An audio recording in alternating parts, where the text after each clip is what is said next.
नमस्कार। हम सत्यनारायण भगत आई एगो समय संदर्भ मित्र प्रेमचंद्र झा पत्रकार के माध्यम से हम अपन जीवनी में आधारित बीतल दिन से के बारे में हम अपने से के बीच में रौतहट वासी के बीच में सिंगो नेपाल के बीच में हम प्रस्तुत करे लगी एगो अवसर प्राप्त भेल है। आदरणीय मित्र सब, हम सत्यनारायण भगत बिंद निषाद रौतहट संविधान सभा के निर्वाचन क्षेत्र नंबर 4 से 2070 के निर्वाचित सभासद पूर्व ऊर्जा राज्य मंत्री। हमार जन्म मिति 2026 दिन 5 गते के दिन विगत माधोपुर वार्ड नंबर 8 हाल के माधव नारायण नगर पालिका वार्ड नंबर 6 माधोपुर में श्री मुनीलाल भगत बिंद पिता माता श्रीमती बिंदेश्वरी देवी के गर्भ से हम छोटका लड़का के रूप में पैदा भेल। हम दू भाई, जेठ भाई हमार देवनारायण भगत विन्य माधव नारायण नगर के मेयर प्रत्याशी रहस। हम प्रतिनिधि सभा के प्रत्याशी रहे 1 नंबर क्षेत्र से। तत्काल राजनीतिक जीवन यात्रा के बारे में थोड़ी संक्षिप्त हम राखे लगी खोज रहा जी अपने सबके बीच में। प्रारंभिक शिक्षा माधोपुर निम्न माध्यमिक विद्यालय माधोपुर से प्रारंभिक शिक्षा 7 क्लास तक ले अध्ययन होलन। माँ भी पिपरा भलोहिया पिपरा बाजार पर जाके 10 क्लास तक SLC बोलन से देवे के अवसर प्राप्त भेल। SLC पास कैला के बाद में उच्च शिक्षा हासिल हम न करे सकली। इच्छा होइत के बावजूद में गरीबी र उती घड़ी के समय संदर्भ में अब 2-4 बीघा जमीन जोते वाला किसान के भी बहुत हमें अवस्था रही। उती घड़ी के अवस्था र शिक्षा के पहुँच कमजोर भेला के नाता से उच्च शिक्षा के हासिल करे के मनसा भेला के बावजूद भी न करे सकली। र स्कूले जीवन के क्रम में 8 क्लास में जखन ता हम पढ़ित रही, जखन ता हम दूधे बालक के रूप में रही, उती घड़ी हम एगो वर्गीय चिंतन से सोचे वाला, हालांकि हम कम्युनिस्ट पार्टी के ब्लड से पैदा भेल। हमारे बाबूए जी कमरेड ऋषि देवकोटा आजाद के संपर्क में रहल कम्युनिस्ट पार्टी के सदस्य और कम्युनिस्ट माइंड के लोग भेला के नाता से हम जन्मजात कम्युनिस्ट पार्टी के वो सदस्य होकर रही। वो से हमारा स्कूले जीवन से ही वर्गीय ममता, वर्गीय प्रेम र जहाँ उत्पीड़न, जहाँ समस्या पैदा हो वो लोग हमारा विद्रोह करे के विद्रोही स्वभाव टाइप के हम बाल्यकाल से ही हम रही। जेकर नतीजा स्कूले जीवन में भी हम पढ़ाई के संदर्भ में भी स्कूल में भी विद्रोह, हमारे ऐतिहासिक रिकॉर्ड्स अभी माधोपुर स्कूल में भी है,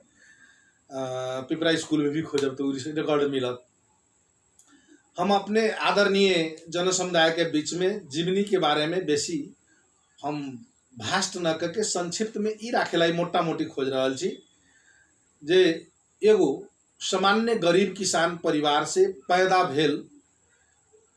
र महान जनयुद्ध के जग में टेक के समाज में भेल अन्याय अत्याचार, अनेक प्रकार के उत्पीड़न, सामाजिक न्याय के पक्ष में ये 10 वर्ष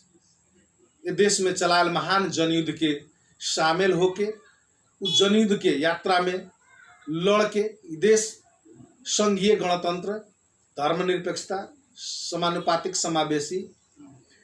सहित के जे व्यवस्था आयल है इस सामान्य हिसाब किताब से ना आयल है। हमरा लागल है जितने दर्दनाक इस जनयुद्ध के पार्टो है उतने एकर खुशी के पल जनयुद्ध से आयल उपलब्धि नेपाली नागरिक के बीच के अधिकार है। वही लेखा सेम हमर जीवनी के दृष्टिकोण देखल जाए तो उती घड़ी लगभग 3-4 बीघा जोते वाला एगो किसान परिवार में पैदा भेला के बावजूद भी उती घड़ी साल भर खर्च न पुगे वाला अवस्था, जेकर नतीजा उच्च शिक्षा पढ़े के मनसा भेला के बावजूद भी न पढ़े सकले आर्थिक अभाव के कारण से। समाज में उतने गरीबी, समाज में उतने उत्पीड़न, अनेक प्रकार के उत्पीड़न देख के हम 2040 साल में 2040 साल में, हालांकि हमार विवाह बाल्यकाल में ही बहुत कम उम्र में लगभग 12-13 वर्ष की उम्र में हमार विवाह भेल।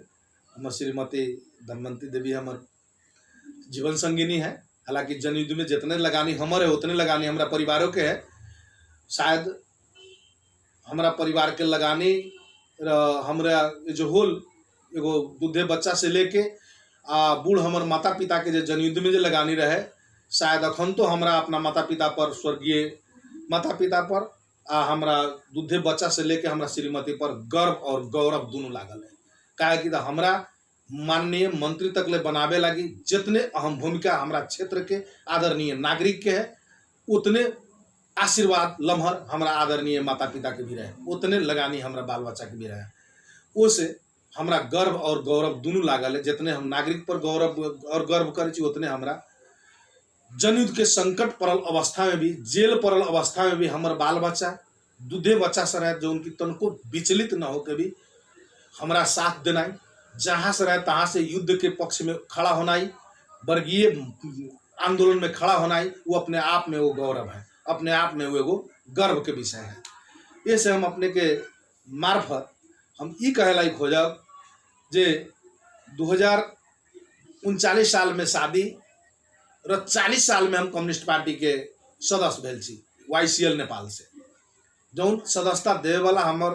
राजनीतिक गुरु के रूप में कहब तो हमरा अपने ससुरारी गांव में राम अयोध्या मुखिया, जे कि नेताजी के रूप से रौतहट जिला भर में स्थापित रहस, उनकरे माध्यम से YCL नेपाल के हम सदस्यता ले ली। कुछ दिन के बाद हमरा जिला कमेटी में YCL के रखलक। 2 साल के बाद में रौतहट के YCL के जिला सचिव बनायल गेल। हमरा जन आंदोलन होइत रहे तौले हमरा YCL के जिला अध्यक्ष के जिम्मेवारी जन आंदोलन के क्रम में हमरा दिल गए। इन्हें जब जन आंदोलन 46 साल के संपन्न भेला के बाद में हमने सब के पार्टी पहिलका चुनाव में, जब चुनाव में न जाए, चुनाव में जाए के लिए एगो मोर्चा के रूप में मधेश कथी कहे घड़ी जे डॉक्टर बाबूराम भट्टराई के नेतृत्व में संयुक्त जनमोर्चा नेपाल कह के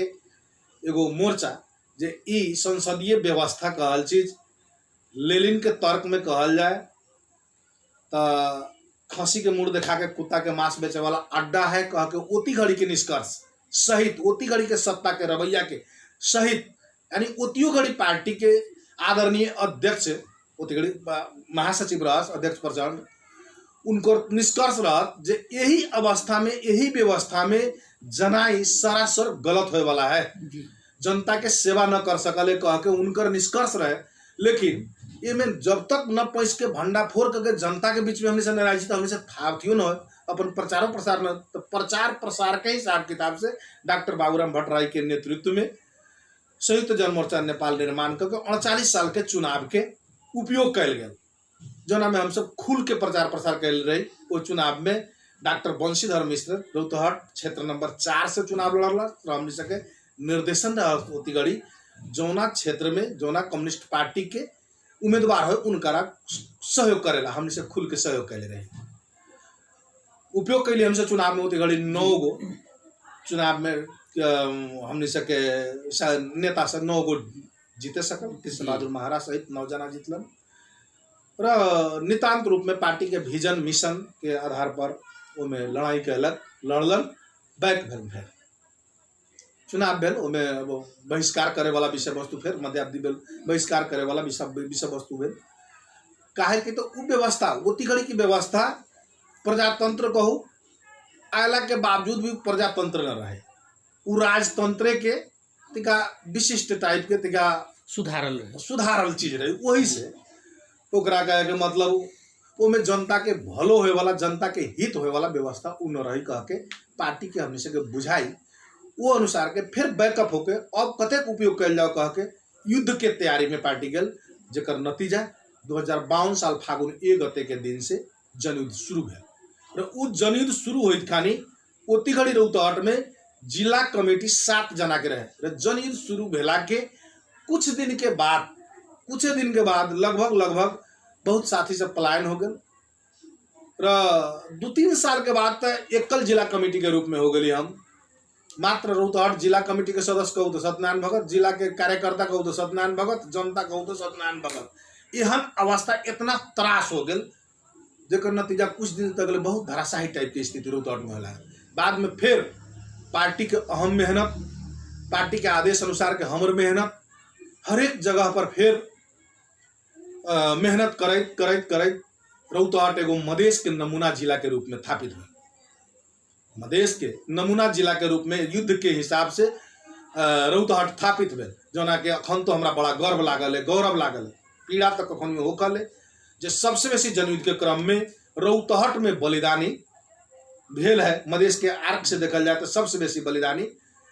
रौतहट में, लेकिन बलिदान क्रांति के ऊर्जा हो कह के अध्यक्ष आदरणीय नेता माओ के तर्क अनुसार वास्तव में जोने हिसाब किताब से रौतहट में बलिदानी भेल है वही हिसाब किताब से लीडर के डेवलप भेल, लेकिन जोन तादाद से लीडर के डेवलपिंग करे के चाहे पार्टी शायद न ध्यान दिलक की। जैसे कि कखनो कोनो च्वास से पीड़ा हमरा होकल है। अभी जीवनी कह रहा छी तो बच्चा से लेकर बूढ़ केना हो आदमी ओ लंग कहे के चाहे, लेकिन कखनो ए लंग कह दे छी, कखनो ओ लंग कह दे छी। कारण पीड़ा जखन तक याद पड़ जाए, जैसे हम एक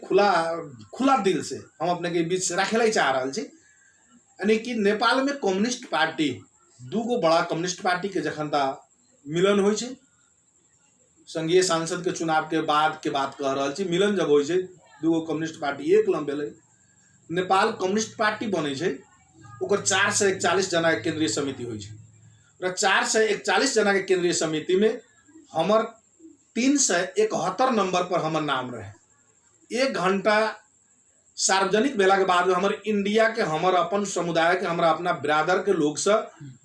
सैकड़ों के तादाद में बधाई और शुभकामना 1 घंटा में पठा दल। मधेश के हमर अपन साथी से पठेल बधाई शुभकामना,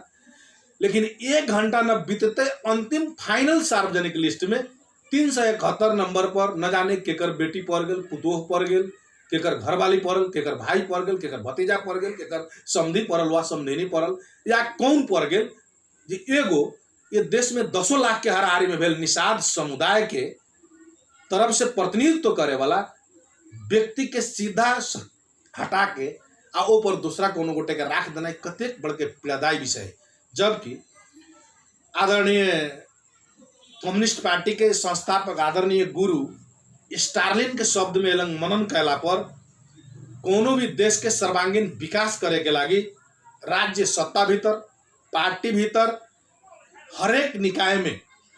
जनसंख्या के आधार पर समानुपातिक समुचित प्रतिनिधित्व की व्यवस्था जोले न करते तौले कोनो भी देश के, कोनो भी राष्ट्र के, कोनो भी पार्टी के न तो ओकर दृष्टिकोण फराकिलो हो सकल है, न तो ओकर चौतरफी विकास संभव हो सकल है।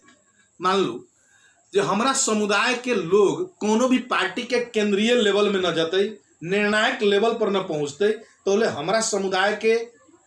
अधिकार सुनिश्चित हो सकल है, कतई न हो सकल है। ये हमारा पीड़ा, हालांकि गर्व लागल है, खुशी लागल है जे 250 वर्ष से जकड़ल राजतंत्र के सत्ता पलटावे के लागी 10 वर्ष के महान जनयुद्ध के अविरल लड़ाई लड़ली, बाहर भेला के बाद भी लड़ली, दुश्मन के गिरफ्त में पड़ला के बावजूद भी 2.5 वर्ष जेल नेल से भी लड़ के अला के बाद राजतंत्र के तख्ता पलटली और संघीय गणतंत्र स्थापना भेल, समानुपातिक समावेशी सिद्धांत के स्थापना भेल, धर्मनिरपेक्षता इस देश में कायम भेल, सामाजिक न्याय के धारा भले ही पूर्ण रूप से लागू न हो, लेकिन सामाजिक न्याय संविधान में धारा होकर प्रतिलिपि कायम भेल। इससे खुशी और गर्व भी लागल है, लेकिन वही ना च्वास मुट्टू में पीड़ा हो जाले जो हम कोनो पार्टी के एगो वफादार कुशल सिपाही छी, तो हम कोनो एगो समुदाय के एगो धरोहर नाशो भी छी। हमरा ये बुझनाई जरूरी चीज है। हम नितांत रूप से जन्मजात कम्युनिस्ट पार्टी के एगो सदस्य पर हमरा गौरव लागल है, तो हम एगो निषाद समुदाय के, एगो बिन समुदाय के हम प्रतिनिधि भेला के हिसाब से हमरा अहम भी होकल है जो हम अपना एगो समुदाय के एगो सच्चा एगो सिपाही के लेखा छी। अखन तक बहुत मित्र से फेसबुक पे हमरा बहुत मित्र से कहे छी हिनकरा खाली निषादे के वोट के जरूरी है, इहो बात कह रहा है। खाली दिन भर इनकरा देखे छी निषादे के बारे में छलफल करे, नितांत रूप से आइए हम सर्वजन के अपने सहयोग करे छी। हम एगो आदरणीय नेता स्थायी समिति के सदस्य कॉमरेड शीतल कुमार गजुरेल, पूर्व कृषि मंत्री, पार्टी के एगो वरिष्ठ टॉप नेता शीतल गजुरेल से भी छलफल हम कैली सवेरे लगभग आधा घंटा। दाई तपाईहरुको आदेश अनुसार संविधान में तो हस्ताक्षर मैले गरे, तर मेरो समुदाय को मेरो समुदाय को संविधानतः अधिकार सुनिश्चित हुन सकेनन्। पर्सि आसिन 3 गते संविधान दिवस हामी मनाउँदैछौँ। हामी शुभकामना आदान प्रदान त गर्छौँ। त्यहाँ दाइको फेसबुक आइडीबाट, सामाजिक सञ्जालको आइडीबाट त्यो शुभकामना आदान प्रदान गर्ने क्रममा आउनु पर्यो कि यो देशको उत्पीडित जाति जनजाति र त्यसमा निषाद समुदायको मुद्दा छुटेको छ, यसलाई यथाशीघ्र राज्यले संशोधनको विधि मार्फत हल गरिनु पर्दछ भनेर यति राखिदिएको भए दाइले म आभार व्यक्त गर्थे। एगो हिसाब किताब से उमेश यादव काल के एगो जल्दा बल्दा सिंचाई मंत्री से भी बात भेलक है। तो यही संदर्भ में ऊर्जा सचिव, सिंचाई सचिव, एगो सचिव के जगत में एगो प्रतिष्ठित व्यक्तित्व, उच्च राजनीतिक विश्लेषक के रूप में चर्चित अनूप कुमार उपाध्याय जी से भी छलफल भेल। तीनों गोटे के सामाजिक संजाल में आई हम अपना आईडी से रख लेनी। यही लेखा कहियो इंडिया के कोनो माननीय के जोरे, कहियो नेपाल के माननीय के जोरे छलफल कर रहा छी। केवल हमरा पीड़ा जे सुतलो में पीड़ा होइत रहल जे हमरा समुदाय के हक हित के लागी संविधान तक तनको ये देश में अगर एडजस्ट हो जाइए तो हमरा मंत्री बनल के र सांसद बनल के हमरा एगो छुट्टे गौरव, छुट्टे गर्व, छुट्टे एगो पहचान हो। तो हमर जब जखनता जे एकल सदस्यीय रौतहट जिला बुझाए, हम लोग फिर हम विषय वस्तु के ले आ रहा छी। थोड़े विषय वस्तु दूसरा चल गए रख पीड़ा बोला जा रहा है। तो जखन तक बुझाए जिला में असगरीय हम ही नेता छी, हम ही कार्यकर्ता, हमरे अथी बुझाए, ऊपर से अब आदेश आवे जस्तो कर एना करूँ ओना करूँ। अब ओकरा मेंटेन करे के लिए भी, उस कार्यक्रम के लागू करे के लिए भी दिन रात खटके बुझी जे एगो रौतहट में एहन उर्वर भूमि बनल युद्ध के, एहन एगो माओवादी जनयुद्ध के रूप में चर्चित और थापित अथी भेल जे एगो सिंगो नेपाल के राजनीतिक इतिहास में सिंगो जनयुद्ध के क्रम में चाहे सिंगो आंदोलन के क्रम में एगो रौतहट एगो जे लेखा हमने सबके पूर्वज से रौतहट के ढेला बोले छे, निश्चित रूप से वो ढेला बोलल के इतिहास के सुरक्षित जनयुद्ध के आर्क से भी कैल गेल है। 54-55 के बाद से फिर संगठन मजबूत होए लागल, फिर आवे लागल नया नया साथी से आवे लागल। बहुत काल अब समाज में गलतो काम करे वाला से शायद माओवादी में चलबे तो ई सब लूटपाट करे वाला चीज है, लूटपाट करे छी के ओमे जानू मिलतो कि आवे, लेकिन कुछ दिन में रह के अब देखे देखे तो जब अथी हो गल सैद्धांतिक रूप में परिपक्व हो जाए से वो रह जाए, सुधर जाए, न तो पलायन हो जाए, भाग जाए, चल जाए। यहन कोई स्थिति से पीड़ा बोध वाला सब बाहर जाए, यहन कोई स्थिति से हमने से देख ले छी। बहुत होते 57 साल में पार्टी से हम सब पटक पटक यानी जातीय र क्षेत्रीय जातीय क्षेत्रीय मुद्दा पर पटक पटक बहस और डिबेट कैला के बाद में अध्यक्ष प्रचंड उति गाड़ी मधेश में मधेसी जनता के अधिकार सुनिश्चित करावे के लगी मधेसी राष्ट्रीय मुक्ति मोर्चा के निर्माण करे के पड़ते कह के उति घड़ी उपेंद्र यादव जी मधेसी जन अधिकार फोरम कह के एगो 2054 साल में निर्माण कर ले रहा संगठन निर्माण कर ले रहा, जो हमनी से पार्टी के बुझे एक प्रकार के समन्वय में वो गठन कर ले रहा। पहले माले से माले भेल रहा, माले के बाद में हमनी से पार्टी के नजीक में आयल रहा मधेसी जन अधिकार फोरम कह के गठन कर ले रहा। जना हमारा पार्टी पटेल जना विराटनगर में घोषणा रही उनमें हम गेल रहे, हमने से पार्टी से के तरफ से हम गेल रहे, उन्हें सुरेश आले मगर गेल रहा जी वो में हम गेल रहे। तो बाद में 2057 साल में अब तो प्रतिबंधित पार्टी हमने से सूट वारंट से हमने सब गोटे अध्यक्ष प्रचंड, किरण जी, डॉक्टर बाबूराम भट्टराई, मणि थापा सहित दर्जनों नेता सब मधेश के हमने सके नेता सके मुख्य प्रत्येक जिला से प्रतिनिधिमूलक बोले ले रहे, जना में लगभग 8-9 जना हमने से मधेश के बेल रही रहे। उतियो घड़ी पार्टी के अब उपेंद्र जी बहुत नजीक आ गए पार्टी में प्रवेश करे के बाद की शायद प्रवेश को योग्य रहा अघोषित रूप में। अब विराटनगर से सिलीगुड़ी जाए लगी उपेंद्र जी लगभग 14-15 दिन तक ले लैंगरिंग कदल जाई ना आवे सकली, बिहान आए परसों आए ना करके 15 दिन तक ले अध्यक्ष प्रचंड, किरण जी कदी जी बाबूराम जी सहित पूरे टीम हमने 15वां-16वां दिन में प्रचंड निर्णय ले लग अब उपेंद्र जी के रास्ता तकला से न हो, रास्ता से न हो से मधेसी राष्ट्रीय मुक्ति मोर्चा को गठन होको तो नेतृत्व के कर। अब वो में जबरदस्त नेतृत्व ले वाला उती घड़ी के अवस्था में सत्यनारायण भगत, महेंद्र पासवान जी, तो दलितों के हिसाब से, मधेसी नेता के हिसाब से और शैक्षिक योग्यता से हिसाब से भी देख के महेंद्र जी के संयोजक बनाया गया हमारा महासचिव के भूमिका देके 9 सदस्यीय एक सदस्य थप्ने गरी उति गरी तत्काल 8 जन 9 सदस्यीय तदर्थ समिति गठन भेल र घोषणा भेल र पहिलका डकुमेंट लिखे के काम हम वही लन कैली। शुरू में कलम चलावे के काम हम वही लन कैली, एगो पर्चा लिख ली छोट। एक बाद में देश में लगते रहते मात्र रीतिक प्रकरण भेल रहते सबसे पहिलका हम मीडिया में दिली कहे मतलब प्रेस विज्ञप्ति हम दिले छी हमारो जीवित है। रत एक बाद में मधेश प्रति हम खोज अनुसंधान करला अध्ययन कर जब मधेश के जब महासचिव भेले जब पार्टी हमारा मधेश और मधेसी जनता के लागी गृह कार्य करेला मधेश और मधेसी जनता के पीड़ा उत्पीड़न के खोतले के लिए जब जिम्मा दिलक तो हम अध्ययन करे के अध्ययन बढ़ैली र लगभग सैकड़ों लेख जन आदेश जन आह्वान महिमा में मधेसी जनता प्रति रह कर मुक्ति के बाटो एक निकास के कह के लिखली र उति घड़ी सूट वारंट भेला के बावजूद भी हमरा लागल जे लगभग मधेश के हर एक जिला में जाके कहीं भूमिगत हिसाब से कार्यक्रम कहीं खुला हिसाब से कार्यक्रम यानी कार्यक्रम कह के अर्ध खुला एहन का टाइप के जान के जोखिम में मोल के भी पार्टी के आदेश के पूरा करके भी जैसे कि उदाहरण दीजिए रौतहटे जिला के यानी घोषणा सभा एगो लम्हर सभा विश्रामपुर में से करते रही जाके 2.5 से पुलिस घेराबंदी कैले है उति घड़ी 2.5 से पुलिस चारों से घेरले है सभा हमने से कहले छी लगभग 3 घंटा हम अपन मंतव्य देला के बाद में सभा विसर्जन भेल 4 घंटा के बाद में सभा अंत भेला के बाद में हमने से जब चल गई सब गोटे तब पुलिस वाला घटना स्थल पर सभा स्थल में पुगल है कह के ओहन को चीज यानी उति घड़ी एहन आतंक टाइप के चीज रहे। तो हम अपने के मार्फत हम कथी हम अपन संदर्भ अपन अथी कर ले चाह रहा छी जितने सुखद चीज अखनता के जे परिकल्पना सपना जे चीज देखले रही जे संविधान निर्माण हुई राजतंत्र फलाई गणतंत्र आई संघीय लोकतांत्रिक गणतंत्र की स्थापना हो धर्मनिरपेक्षता समानुपातिक समावेशी र सामाजिक न्याय के अवस्था लगभग जे चीज जितना सजिलो ढंग से देख लो उतने गाढ़ो हम सब जीवन व्यतीत कैले छी कह के हम असलियत में अगर कहा तो एक शब्द में कहला से हमने सके जीवन तो संघर्ष के अनुपम उपहार के लेखा बुझाले कखनियो इत नाफा के जिंदगी के लेखा बुझाले शायद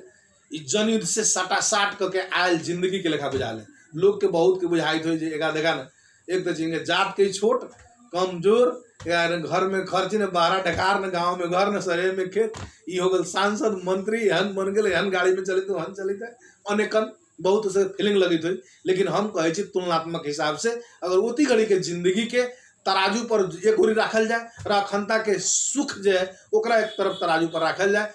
कहीं न कहीं भारी ओती घड़ी के जिंदगी हो हमरा लागल काहे कि हमने से जोरे हमर सदस्यता देल मधेश भर में हमर सदस्यता देल लगभग 500 से अधिक साथी तो हमर बलिदान हो गए जना में सैकड़ों नेता होए वाला कोनो अखंडता अगर जीवित रहे तो कोनो मेयर रहे कोनो सांसद रहे कोनो विधायक रहे कोनो वार्ड अध्यक्ष रहे एहन का टाइप के लोग से सैकड़ों बलिदान भेल है पीड़ा कहाँ केकरा जरे सटासट करे जाए आई वो पीड़ा कहे का मतलब अनुभूति होइत रहल है। तो विश्रामपुर के सभा से जब पुलिस कहे के मतलब चारों से घेराबंदी दिले रहे हमने से सभा समाप्त कैला के बाद में पुलिस वाला पुगल एगो बड़ा हास्यास्पद टाइप के डरो लागे र खुशियों अनुभूति होके काहे कि जनयुद्ध के ताकत हमने से ताकत में अबित रही पुलिस कमजोर राज्य कमजोर होइत जाइत रहे र विद्रोही पक्ष बरियार होइत के अनुभूति होती गाड़ी होइत रहे होइत अब लगभग हमने से लड़ाई के छीना झपटी के लड़ाई में लगभग मधेशों में कहूँ लड़ाई से अब ये हनके से हो गल है जिंदगी के दुखद मोड़ अब कखनियो अध्यक्ष प्रचंड कहले रहे हम सबके जे जनयुद्ध ऐसा चीज है जे रोइत हंसे के पड़ रहा है हंसैत रोए के पड़ रहा है एहन का स्थिति है जे कखनियो युद्ध जीते छी तखन तक खुशी हो रहा है कोनो हार जा रहा छी तो रो रहा छी सबके सब ते लेखा अब एहने छीना झपटी के लड़ाई लड़ते 58 साल में युद्ध विराम भेल ओती घड़ी हम परसा जिला के जिम्मेवार रही जबकि हम शूट वारंट रहे तो यो बीरगंज में कई कार्यक्रम मसाल जुलूस से लेकर विस्फोट से लेकर कथी उनका कई कार्यक्रम करते रहे परसा जिला के जिम्मेवार रही। राजनीति जीवन में अब कहब तो ऐसे हमरा रौतहट में ही थिर रह के हम पूरे रौतहटे में हम काम न करे सकली हम कखनियो बड़ो जिला के सेक्रेटरी बन के गेली कखनियो परसो जिला के सेक्रेटरी बन गेल छी एक तक हम सरलाही जिला के 55 साल के सेक्रेटरी रही यानी कि परसा से लेके सरलाही तक हम एखुन काल हम कोनो काल 6 महीना कोनो काल साल भर इंचार्ज टाइप के सेक्रेटरी टाइप के कहूँ रह के उनके प्रमुख जिम्मेवार रह के हम चला ले में से हमरा चले छी कह के हमरा एते कथी है सरलाही से लेके परसा तक ले कभी यहाँ कभी वहाँ जिम्मा देवे के एक पार्टी के उद्देश्य रहे जो मधेसी मूल के कैडर मधेश के ई 4-5 जिला में एक निमन लीडर के स्थापना न भेल रहे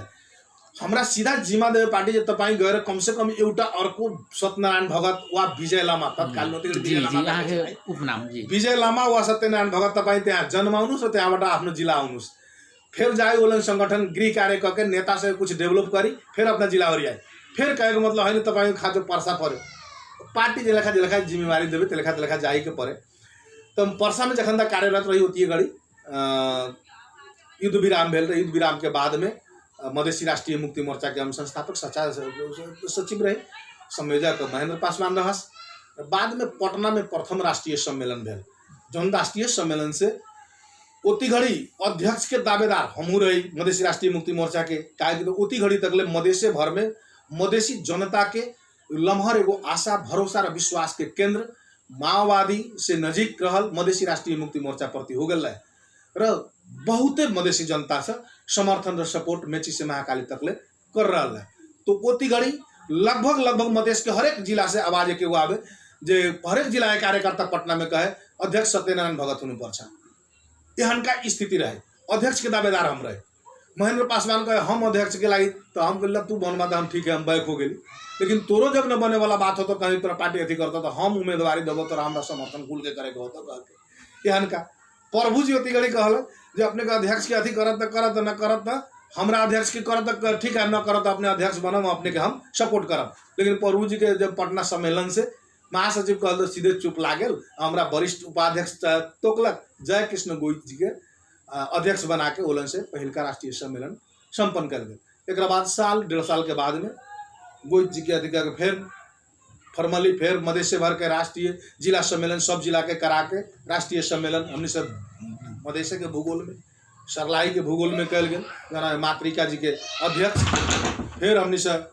हम महेंद्र जी विनोद उपाध्याय 3 गोटे के उपाध्यक्ष सहित एगो केंद्रीय समिति बनल जौन क्रियाशील होकर मधेश भर में एगो माओवादी जनयुद्ध में सबसे लम्हर एगो मधेश के तरफ से उपस्थिति भेल उती घड़ी पार्टी के नारा भी रहे क्रांति के दक्षिण एशिया के क्रांति के ढोका मधेश के बॉर्डर जो अपने सके हाथ में क्रांति संपन्न करावे कर क्रांति के फेलियर करे काम अपने ही सके हाथ में कह के ये बॉर्डर पर अत्यधिक विश्वास अध्यक्ष प्रचंड के हालांकि अखनियो अध्यक्ष प्रचंड के मधेश और मधेसी जनता प्रति के भावना में तनको खोट कौनो लगना है हमरा न बुझाले उनका अखन तो जाइसी छलफल करे तो अभी भी क्लियर छ भले ही अब मधेश के बहुत मुद्दा से संबोधन करेला मधेसी लोग से बुझाई तो न संबोधन हो सकल है हमरा अपने पीड़ा होते रहल जे निषाद समुदाय के मुद्दा संबोधन न भेल है अध्यक्ष प्रचंड से हम निषाद समुदाय के बारे में हम ज्ञापन पत्र दर्ज करे छी उन खुल्लहु छ जी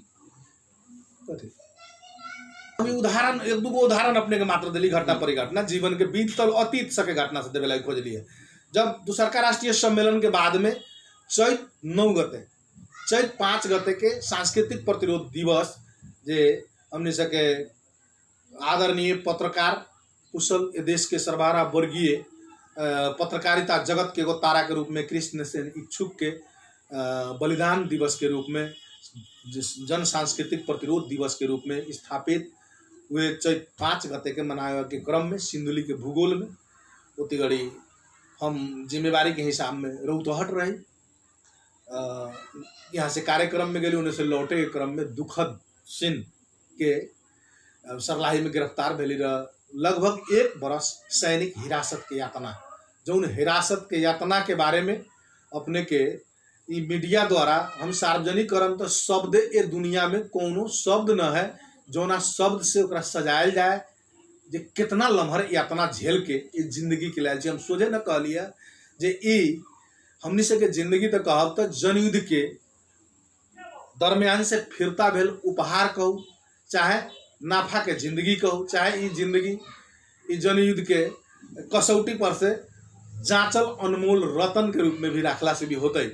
काहे कि 1 बरस तक सैनिक हिरासत में जना में 6 महीना पछाड़ी हाथ परखा के बांधे के आँख में पट्टी बांधे के गुड़ में बेरी लगावे के सीधे सुता दे ढोके के मच्छर काट रहा है उड़ीस काट रहा है ऊपरी से पिटाई पड़ रहा है खाए जाओ तो यो पिटाई, झाड़ा फिरे जाओ तो यो पिटाई, टॉयलेट जाओ पिटाई,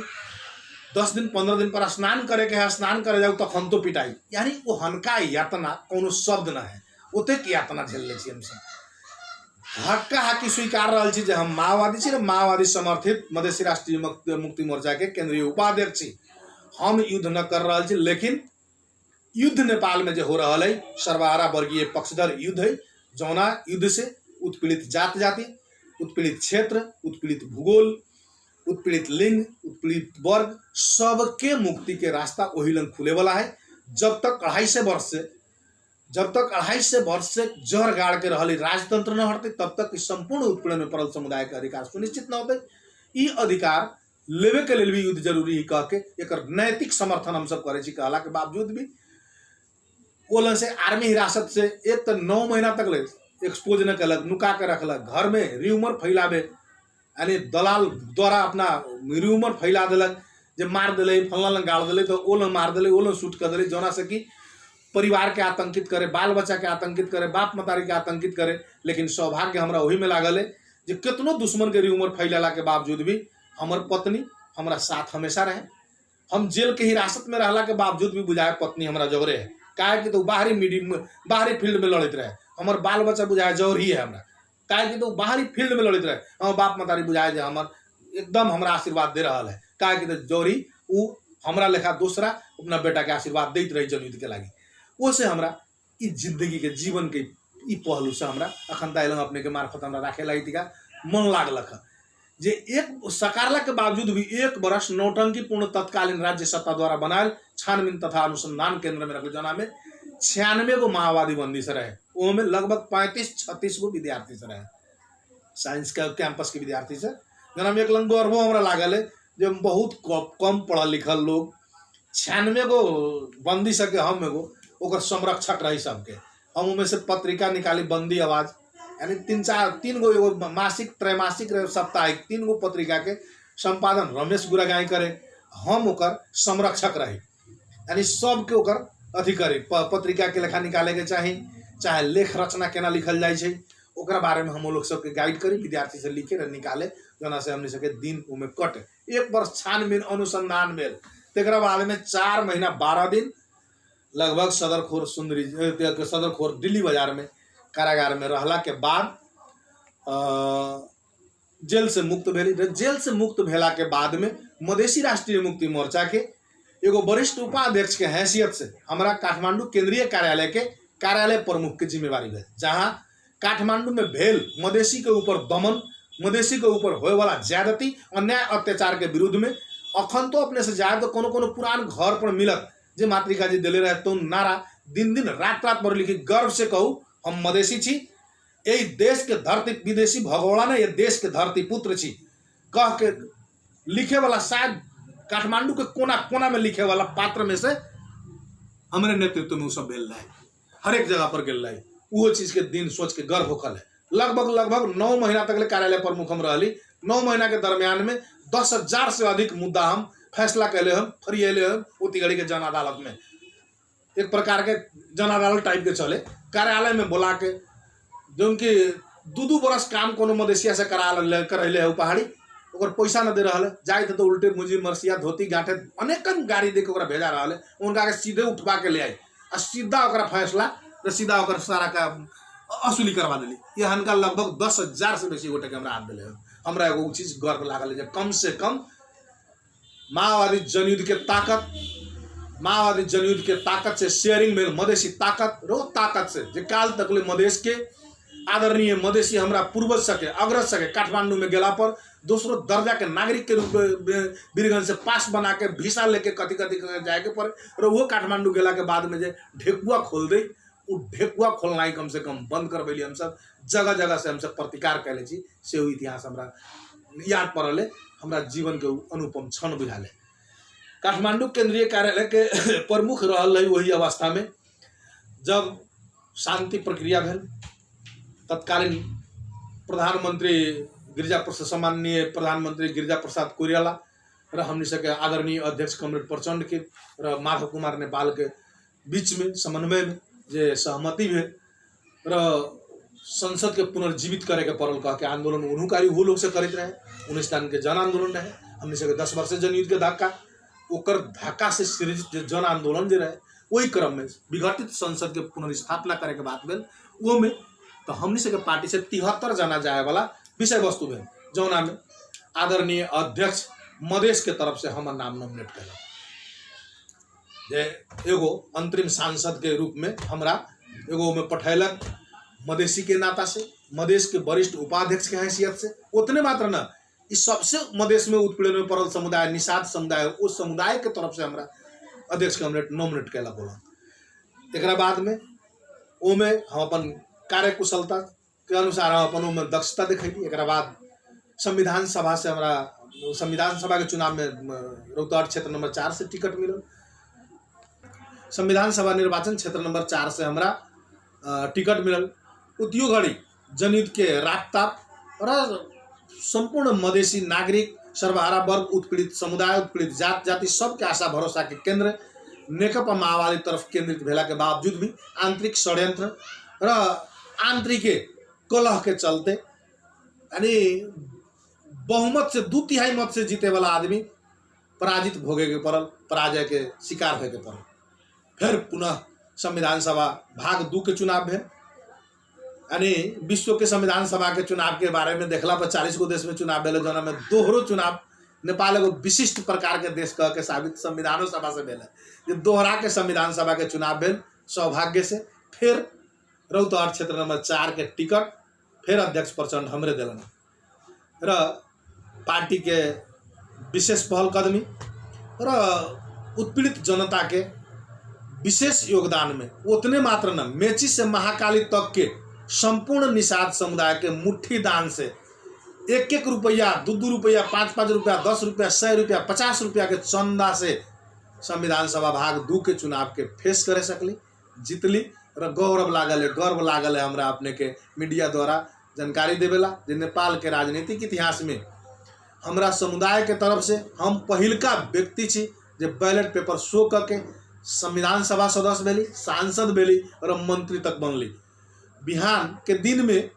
एहने अगर निर्वाचन प्रक्रिया रहते तो हमर समुदाय मात्र न कि नेपाल के बहुत उत्पीड़न में पड़ल उत्पीड़ित समुदाय से सांसद तो दूर प्रदेश सदस्य न हो सकते। ओसे हम जीवनीय राखे के क्रम में हम आग्रह करब जे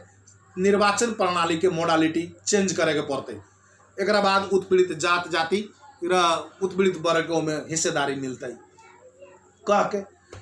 हम सांसद भेली र मंत्री तक बने के अवसर प्राप्त भेल। र थप हमरा सौभाग्य कहाँ लागल है जे ऊर्जा राज्य मंत्री के जिम्मेवारी भेल। अपेक्षा रखले रही पार्टी से फुल मंत्री के परफॉर्मेंस करेला, परफॉर्मेंस के जगह न भेला के बावजूद भी हम अपना हैसियत अनुसार, जिम्मेवारी दिल के अनुसार, दिन के दिन रात के रात न बुझ के अहोरात्र खट के जे लेखा हमने से अपना कार्यकाल में सम्माननीय प्रधानमंत्री कॉमरेड प्रचंड के आदेशानुसार, आदरणीय मंत्री जनार्दन शर्मा के निर्देश अनुसार, कुल मान के विशिष्ट क्षमता के अनुसार र हमर मेहनत कस के बुझियो जे देश से 18 घंटा लोड शेडिंग भोगे वाला नेपाल के लोड शेडिंग मुक्त करैली कह के अपने मुंह से ही कहला पर भी हमरा एक प्रकार के कहानियों हमरा गर्व लागल है, गौरव होखल है। ये बात तो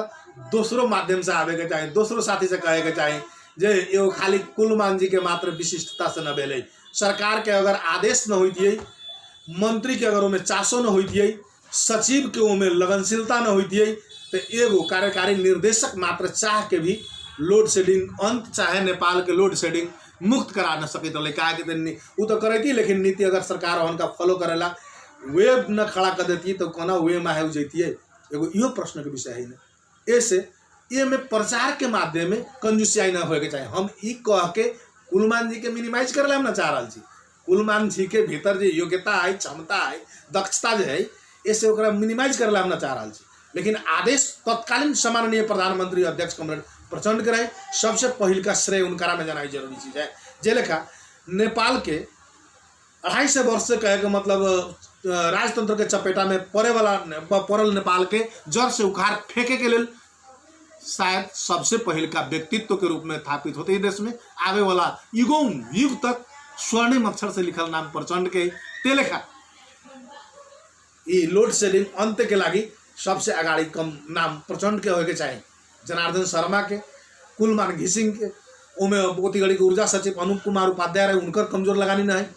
उनकरो अथी है अनूप कुमार उपाध्याय कि हम राज्य मंत्री रही तो हमारे में ना तनको लगानी रहे। आए जहाँ जहाँ कहे तहाँ पहाड़ के जगह पर जा के के काम उन्नी में से हो रहा है कि ना हो रहा है, देखे वाला काम निस्वार्थ भाव से कहो तो हम छाती ठोक के हम अपन जीवन में हम रखे लाई चाह रहा है अपने के मीडिया द्वारा।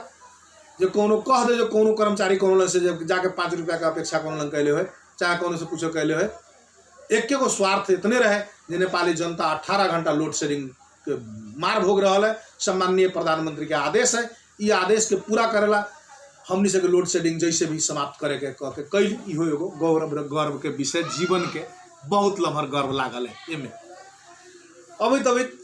अब चुनाव आयल, संघीय सांसद पहिलका संघीय गणतंत्र नेपाल के प्रतिनिधि सभा रौतहट क्षेत्र नंबर 1 के वाम गठबंधन के प्रत्याशी के हिसाब से हम उम्मीदवार भेली। हमरा तो कहने लागल है जे वाम गठबंधन हमरा चुनाव के लिए लम्हर दुर्भाग्य हो गए। अगर वाम गठबंधन न भेल रहे तो शायद रौतहट क्षेत्र नंबर 1 में हम चुनाव के फेस कर देती। हम वाम गठबंधन हर एक जगह तक फापलक, लेकिन हमरा क्षेत्र में हमरा लेल अभिशाप हो गए, दुर्भाग्य हो गए, जकर नतीजा वाम गठबंधन मुँह में राम राम बगली में छुड़ा के लेखा प्रस्तुत भेल। अब कहे वो कहावत है फिल्मी में, कौन फिल्मी में वो हीरो कहले है कि अपनों ने मुझे लूटा, गैरों में कहा दम था, जहाँ किस्ती डूबी वहाँ पानी ही कम था। हमारा अखन तो गर्व लागल है, शायद हम स्वतंत्र ढंग से भी हम फाइट करम तो रौतहट के कोनो भी क्षेत्र से सत्यनारायण भगत चुनाव में हार सकल कह के दाबी के साथ हम कहले चाह रहा थी, कि हम कोनो भी जनता के दुख न दिले कह के हमारा अनुभूति हो गए। हम कोनो हम पावर में पद में रहला के बावजूद भी सो प्रदर्शन कहीं ना कहीं हम कोनो कर्मचारी ले चाहे कोनो जनता के बीच में हम सब के